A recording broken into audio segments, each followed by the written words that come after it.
Hello and welcome to Focus on CR, an in-depth look at the faculty, students, and staff of College of the Redwoods.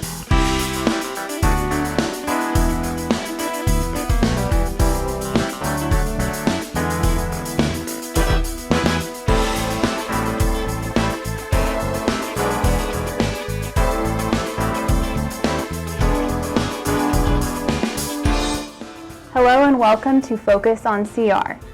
This is a show where we talk to faculty, students, staff, and friends of College of the Redwoods. My name is Valerie Elder, and I'll be your host. And today we're speaking with Evelyn Giddings of Humboldt Botanical Garden. Thank you. Evelyn, thanks so much for coming today and talking with us. I was hoping with our first question you could give me a little bit of background about yourself. Who are you and who is the Humboldt Botanical Gardens? My name is Evelyn Giddings. I was born and raised in Crescent City, graduate of Humboldt State and San Francisco Botanical Garden. My career was a commercial banker in Humboldt County, and I became involved in the garden clear back in 2004 to help finance a welcome center. The botanical garden was first started the idea of a botanical garden started in 1991 by a woman that we give credit to by the name of Irene Van Netter. She was a social worker, and it said, hey, I think it would be great to strive for a world-class botanical garden. So in the first years, I'm going to say for probably, maybe even as much as close to 20 years was spent a lot on fundraising, capital campaigns, coastal permits, and everything that goes along with that. And the garden officially opened for 1 day a week in 2010. Wow. And we are now open 6 days a week, and most likely we'll go to 7 days a week next year. Wow, that's a great accomplishment. And so the garden is here right next to College of the Redwoods campus. I love that we sort of have this relationship of neighbors, and just across the highway, of course, is the Humboldt Wildlife Refuge. Right. Can you talk a little bit about like the uniqueness of the garden and why it's a special place to be growing a garden? Well, the Humboldt Botanical Gardens, as you will hear from a lot of people that come from outside of the area, and I'm sure people and students and parents say that when they come to the campus of College of the Redwoods. Wow, do you guys plant all of this here? It's just absolutely beautiful.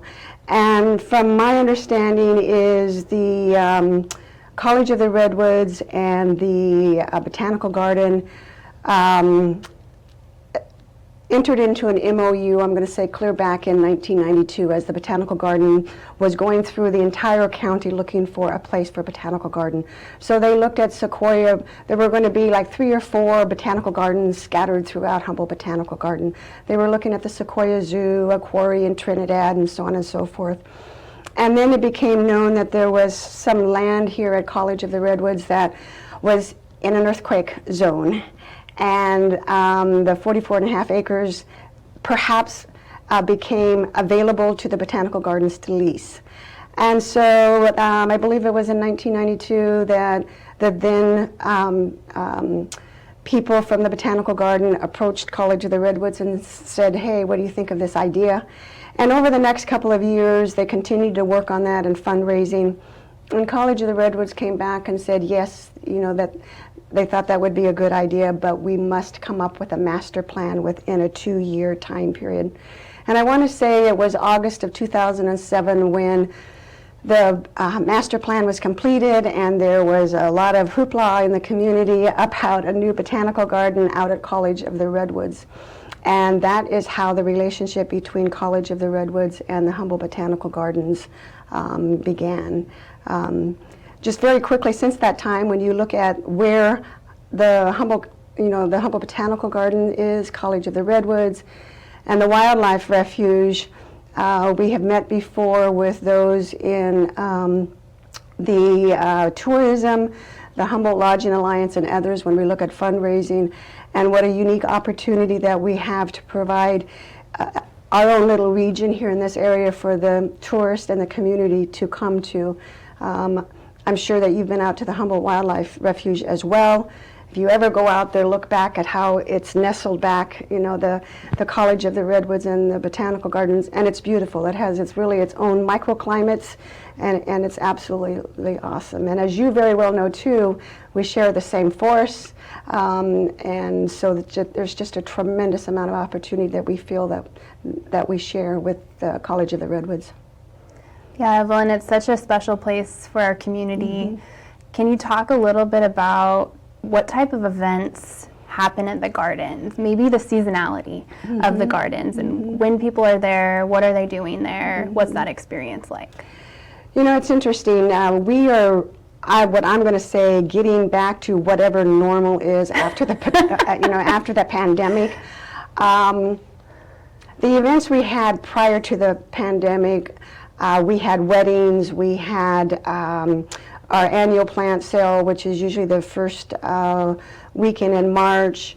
We have an annual gala, which is in September. And we had started a holiday event in December that was awesome. And we did that for 4 years. And like I said, we provided education, weddings, and then the pandemic hit.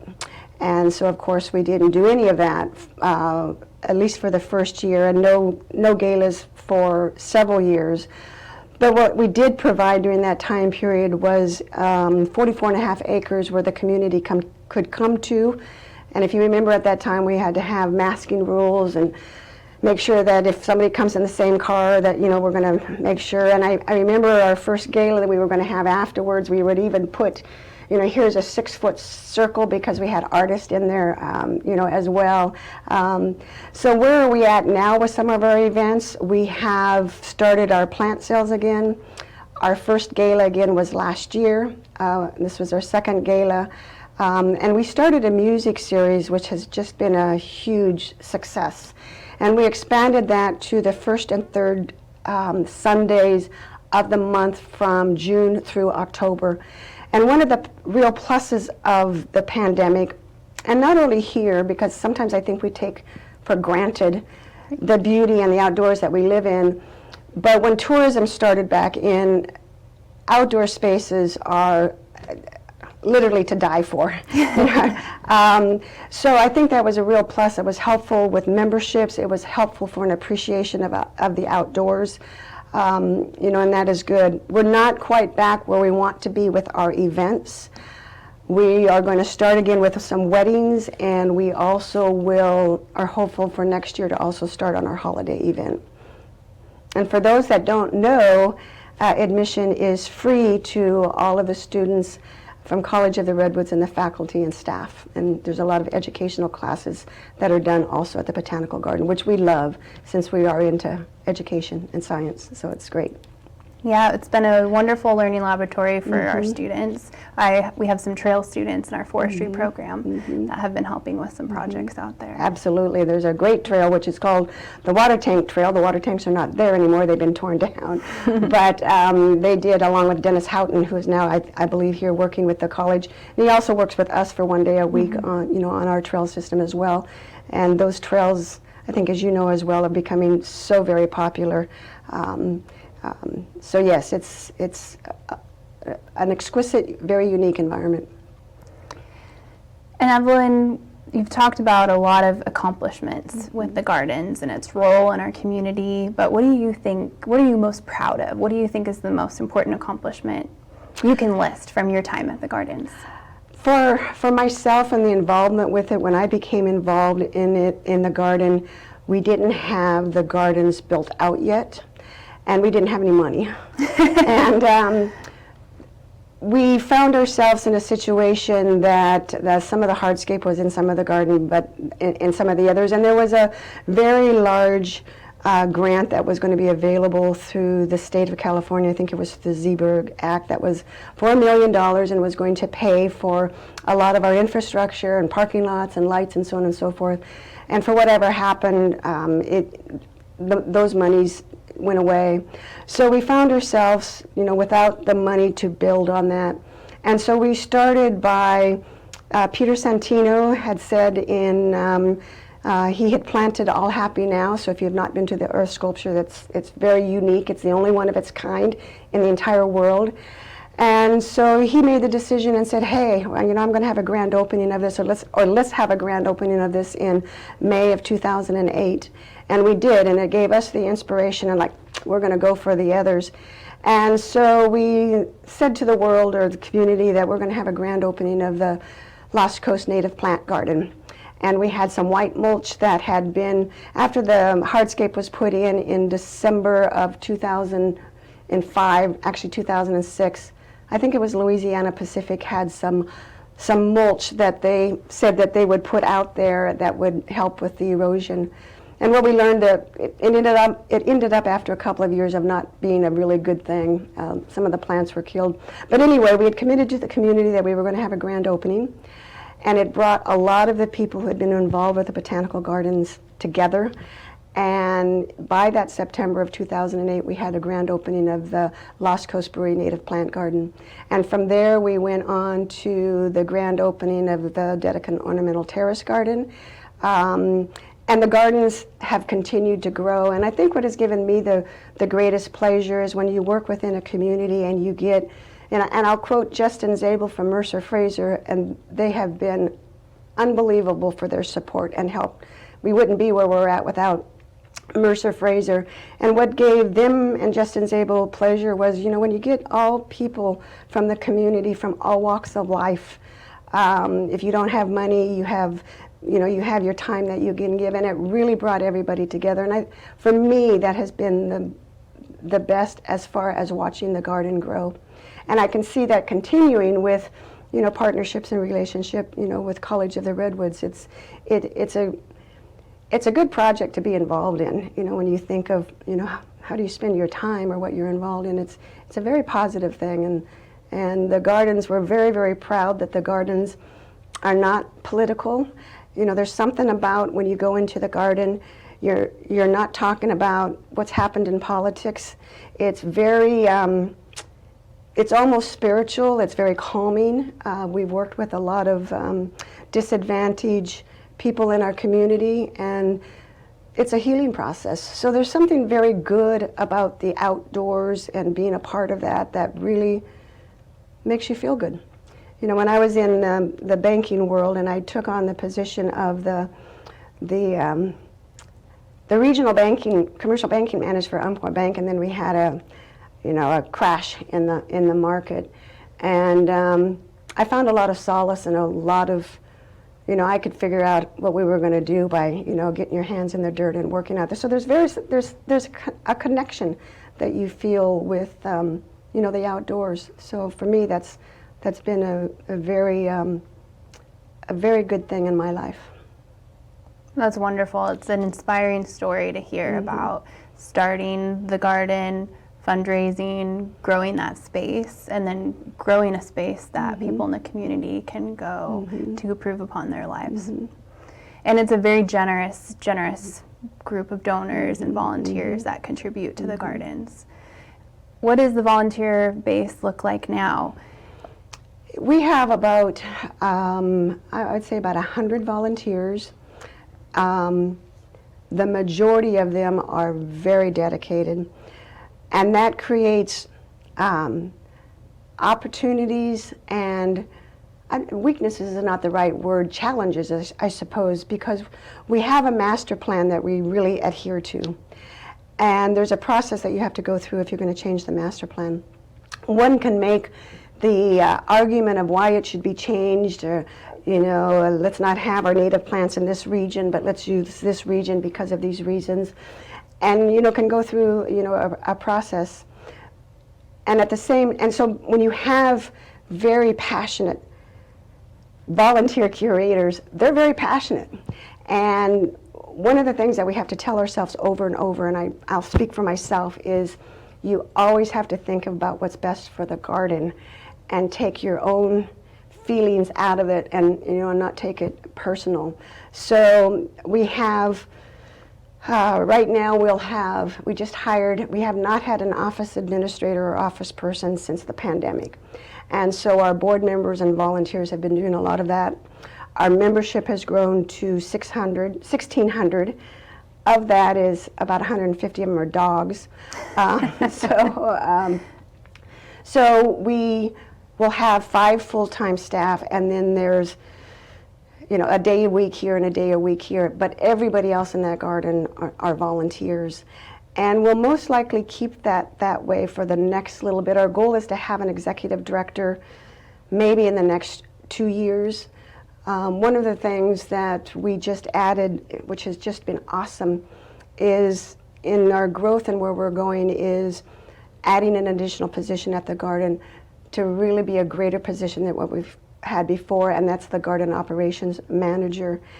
So Dr. Benjamin Crane, we call him Benny, joined our organization in July 1st, and he came from the Smithsonian and the U.S. Botanic Garden, and he's involved internationally with, he has a huge passion for native orchids, and we are currently looking at entering into a memorandum of understanding with the North American Orchid Conservation Center, NAOC, and they are out of Washington, D.C., the Smithsonian.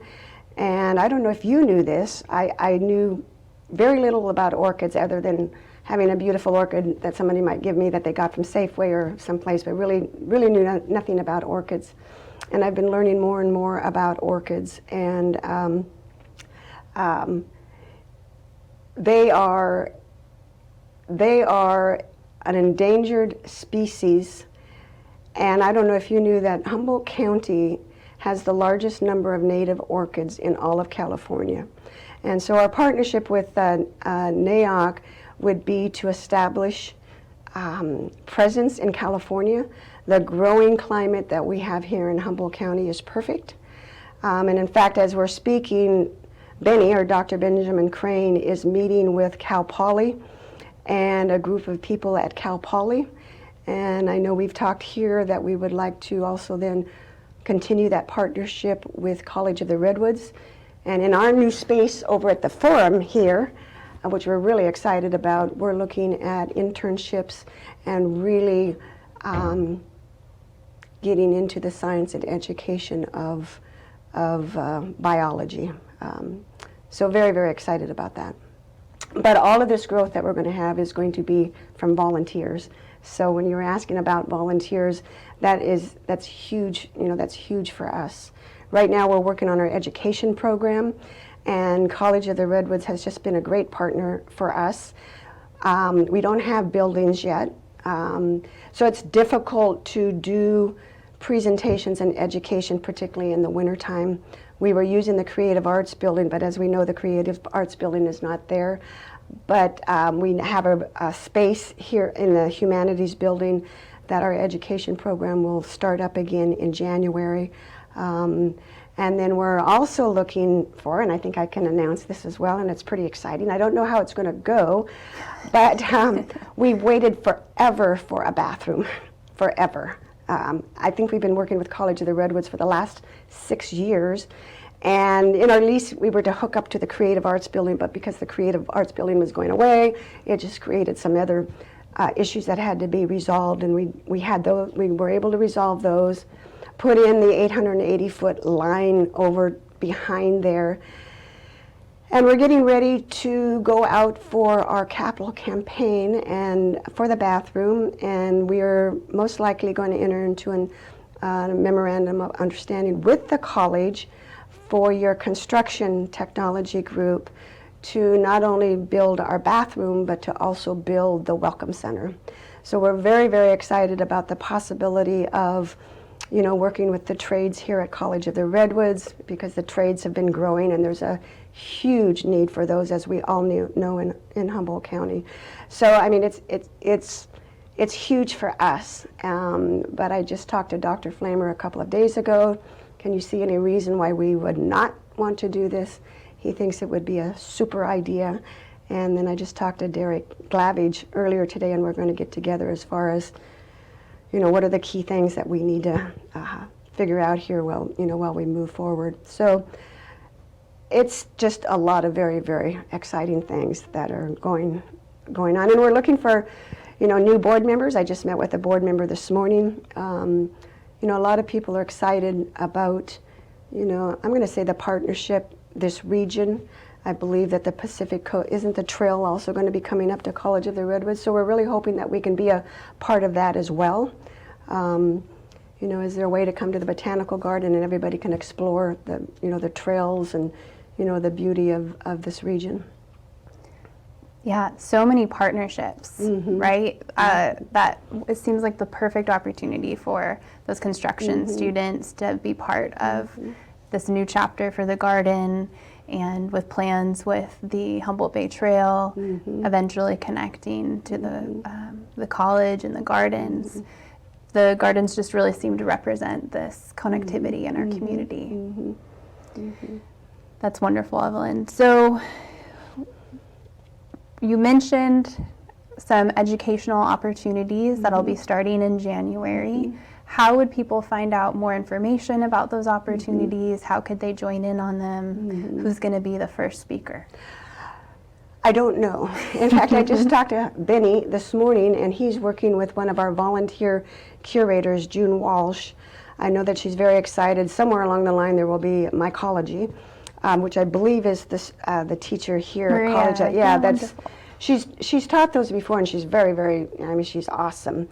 So I know that will fit in there. I know that we're going to have rose pruning class, but you can go to our website at that time. As we get back, last year we got back to our education. It wasn't really where we wanted it as much as we wanted. Right now I'm not sure if it's going to be once a month or twice a month, but you can go to our website and you can get that information. If you're a member, we communicate with our members through email, and so we constantly send out information to members. And membership is very reasonable as well. And students' memberships are only $20 annually, and it gets an unlimited number. And I know that the students here get into our botanical garden at no charge. But if you like botanical gardens and you like gardening, it pays for itself, like over and over again. We are a part of the American Public Garden Association, so there's 360 other botanical gardens in the United States. You've got Turtle Bay and Redding, you've got San Francisco, you've got Chicago. So if you like, and Mendocino, so if you like botanical gardens and you travel, you'll get in at no charge there as well.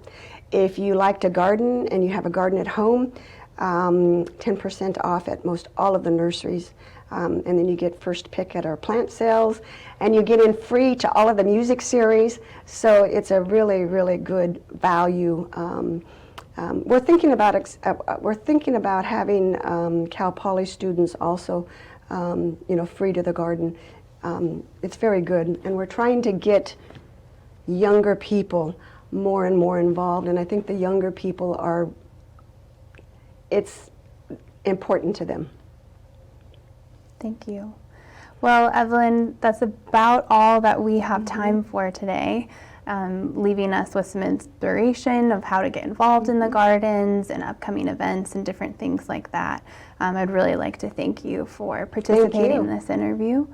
And if the audience is interested in learning more about the botanical gardens, what is the website? HBGF at hbgf.org. Okay, great. And it has all the gardens listed in there, and it's a great place to get information. It has a map and contact information, how to get involved, and how to join. Right. Great. And our vision statement is inspire, educate, and grow. Love it. So you can also find out more about College of the Redwoods educational and community offerings at redwoods.edu, and be sure to check out Humboldt Botanical Gardens website for their educational opportunities, membership, gardens, and how to get involved. Thank you so much for joining us. We'll see you next time on Focus on CR.